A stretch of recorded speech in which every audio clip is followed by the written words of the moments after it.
শ্রী শ্রী রাম ঠাকুরের বেদবাণী থেকে একটি অমৃত বচন শোনাতে চাই।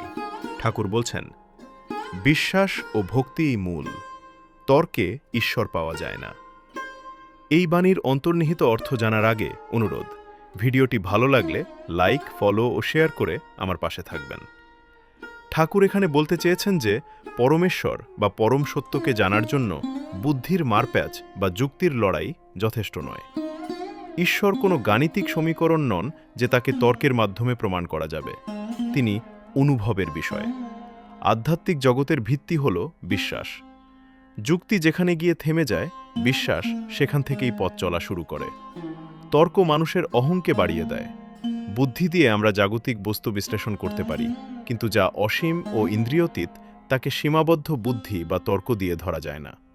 পুকুরের জল ঘোলা থাকলে যেমন তলা দেখা যায় না, তর্কের মাধ্যমে মন অশান্ত থাকলেও ঈশ্বরকে পাওয়া যায় না। মন যখন বিশ্বাস আর ভক্তিতে শান্ত ও স্থির হয়, তখনই সেখানে ঈশ্বরের প্রতিচ্ছবি ভেসে ওঠে।